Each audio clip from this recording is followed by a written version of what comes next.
G'day everyone, it's Mick Lockhart from Parkway Studios. Welcome to our first Sit-Down Sunday session, and today we're going to feature Mick Beeton, who's a part owner of the studio, and he also owns the excellent Sleishman drum kit sitting out in the live room. So welcome, Mick. Thanks, mate.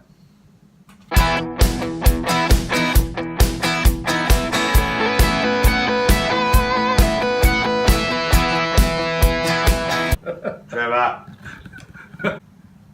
When I hit high school, drums was the thing for me. I had a fantastic teacher and mentor who was a mad fan of Buddy Rich, so rudiments were a high priority for him.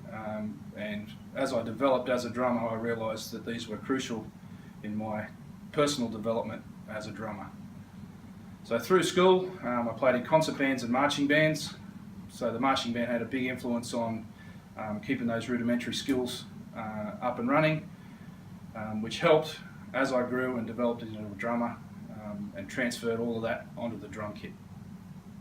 When I finished high school, I attended university, studying music, and also joined a few rock bands in Newcastle. Newcastle had a pretty thriving rock and roll scene, which I was a big part of, with a band called the Slots. I played with the Slots for 5 years. Every week we were out 2 or 3 times a week. Had a massive following in town, and then an opportunity came up to join the army as a full-time professional musician. So that was very hard to knock back. So I left Newcastle to my first posting as a full-time musician in the army to Wagga Wagga, New South Wales. And 23 years later, here I am, still a professional musician in the Australian Army. And after a few postings around the country, I've ended up in Townsville, which I met up with a good friend of mine now, which is Mick Lockhart. And over a quiet carton, we ended up with the concept for Parkway Studios. And we've never looked back. So why don't you come out with me to the live room and see where the magic happens. So in 2001, while I was posted to Melbourne, went to the Drum Tech Ultimate Drummers Weekend, and Don Sleishman was there on his stand with a few kits out. And I went out for breakfast with him one morning and struck a deal. And this is the kit. And since 2001, haven't played anything else, and I don't think I'll ever play anything but Sleishman again. Love them. So originally the kit was purchased as a 6-piece. This setup at the moment I'm using is for the last track we've just finished for a country album. So I've got a 10, a 12, a 14-inch tom, 14 by 6.5 snare, and 20 by 18-inch kick drum. And this is the setup that was used for that last track. As I said, it was originally purchased as a 6-piece, so I've got the 8-inch tom here.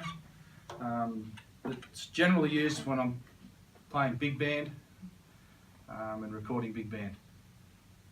And with my work, these drums have been very flexible for me personally. As I said before, the 8-inch tom comes out for the big band.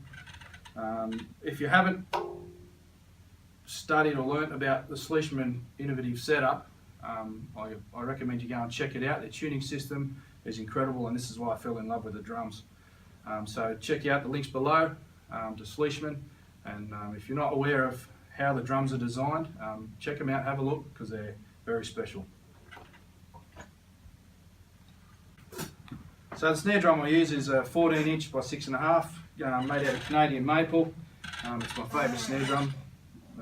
Nice and fat for rock and roll stuff, and for the last country album it sounded great. So this is one of my prized possessions, this snare drum. So the cymbals I've chosen to use for the last track are a set of Zildjians.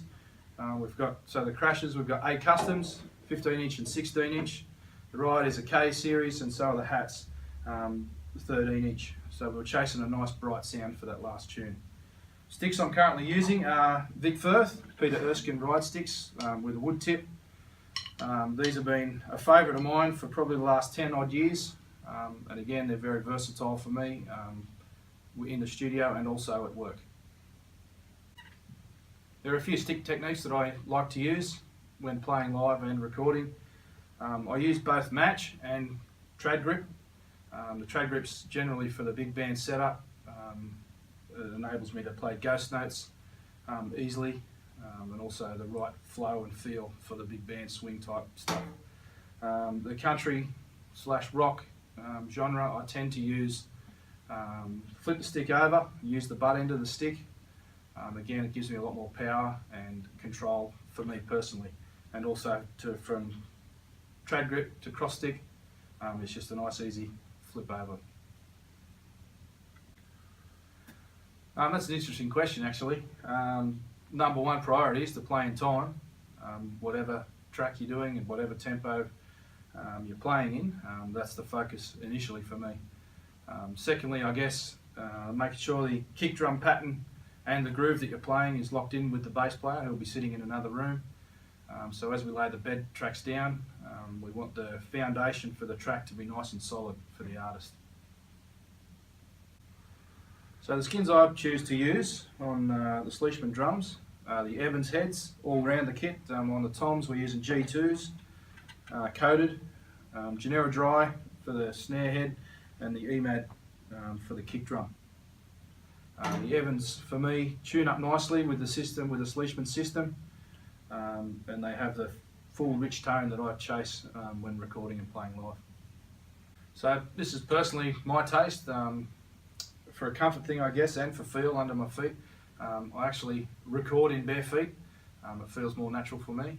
I know a lot of drummers don't think like that, but for me personally, bare feet feels more comfortable and natural. So from here, let's have a play.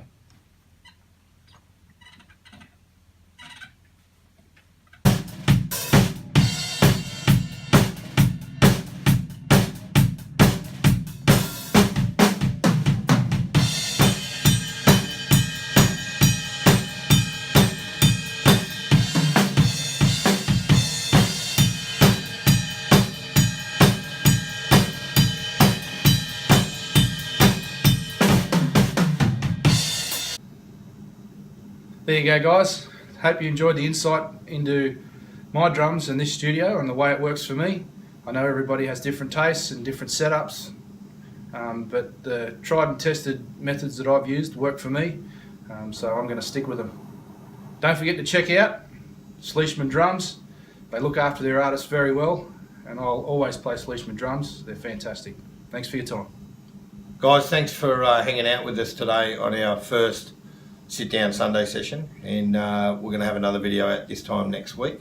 So please like, share, comment, subscribe to the channel. There is more videos coming. I'd like to thank Mick for sharing his opinions and his approach to drumming in the studio. And we'll catch you again at the next video. See you later. Thanks.